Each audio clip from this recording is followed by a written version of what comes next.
老師，阿潘敬祖咧收埋咗個同學嘅銀包啊，咁樣，發覺我個櫃桶裏邊咧多咗個銀包仔喎。隔離嘅同學仔咧就以為我會偷咗個銀包，老師咧都係懷疑我偷個銀包喎。哇！咁啊，我當時咧就即刻梗係驚啦，係咪？小學生。夢間我未將來，捉緊每日拼命信念，尋我未來。Hi， 大家好，我係 Felix。咁後邊咧就係我自己長大嘅一個小學啦。咁點解翻到嚟呢度同大家去拍片或者分享咧？其實想同大家分享一個咧係細個嘅時候一個少少嘅經歷咧，養成咗我一個價值觀。就係我仲喺呢度其中一個班房啦，我都唔記得邊個班房啦。有一日咧，我小息完咗啦，翻到去自己個座位嘅時候咧，發覺我個櫃桶裏邊咧多咗個銀包仔喎。咁我就問下我同學啦，問下隔離嗰個同學，喂，呢個銀包係咪你㗎？咁樣，咁佢話唔係我嘅喎。咁樣我就又唔係你啊。咁當時我又其實係一個咧比較怕醜啦，又唔係好敢主動講嘢嘅人嚟嘅。細個嘅時候，雖然你可能而家睇唔出我成日都講嘢，但係細個咧我都係唔係好敢講嘢。咁我就將個銀包咧放翻喺櫃桶裏邊啦。咁啊，可能覺得下一次之後個同學就會翻嚟攞噶啦，咪唔理佢咪得咯。咁就結果咧，隔離嘅同學仔咧就以為我會偷咗個銀包，咁佢就即刻舉手同老師講：老師，阿潘敬祖咧收埋咗個同學嘅銀包啊！咁樣，哇！咁啊，我當時咧就即刻梗係驚啦，乜都唔知發生咩事啦，就即刻淨係即刻喊啦，係咪？小學生。咁啊，老師啊即刻過嚟就問我：喂，個銀包係咪你㗎，同學？我話唔係我㗎，咁但係我就擺翻喺度咯，因為我都唔知係邊個嘅咁樣。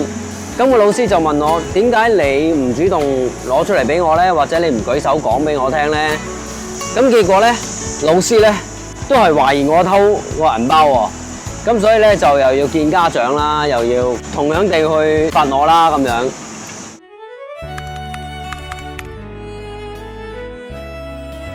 我想表達呢件事咧，就唔係為咗去表達當時好似好冤屈被屈辱啊咁樣，而係究竟我哋見到啲事情，我哋講唔講出嚟咧？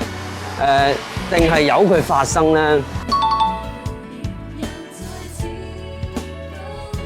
結果咧，翻到屋企咧，當然受罰啦。我媽媽咧仲將我啲零用錢咧沒收咗佢添，因為呢件事咧並唔係關於我有偷定係冇偷，或者係有冇去攞咗呢個銀包，而係究竟我有冇學識，當我見到事情發生嘅時候，我容許佢繼續咁樣發生啦，定係我真係主動去幫人哋去解決呢啲困難咧？咁結果咧令我咧養成咗呢個想法，就係日後當我自己見到一啲事情嘅時候，見到人需要幫助嘅時候，一定係主動去伸出援手啦，就唔好係睇完視而不見，眼不見為乾淨，絕對唔係一個負責任嘅態度啦。咁亦都係希望咧，各位朋友，如果我哋喺近來疫情非常之嚴重啦，如果我哋見到身邊有需要人幫助，除咗去責備，除咗去怪責之外，可唔可以去幫一幫手咧？例如，如果你見到有人唔戴口罩喺公共交通工具，或者食肆，或者係唔同嘅地方，佢真係唔記得咗㗎咋，可能你會唔會主動去提一提佢？甚至乎你唔想同佢講嘢嘅，你攞個新嘅口罩遞俾佢，先生戴翻個口罩啊！咁樣可能一個簡單嘅動作咧，已經令到成件事咧有所不同㗎啦。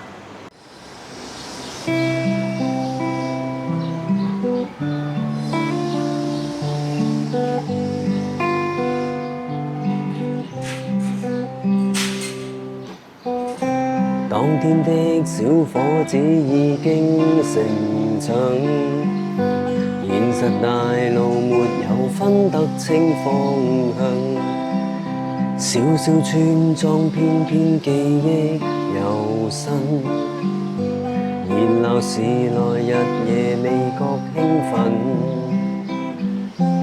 當我們遷出了這片人情地，遠隔着數十千里，回憶將封閉起，朦朧的歲月仍想重遇你。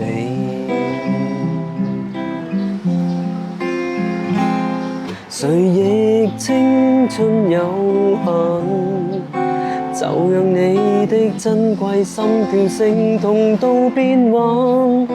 這天想着舊地方，不敢每日探訪，唯獨試探自己的將來。漫天星也沒復再，重溫這樣感慨。路遙是最怕，各自活在人海。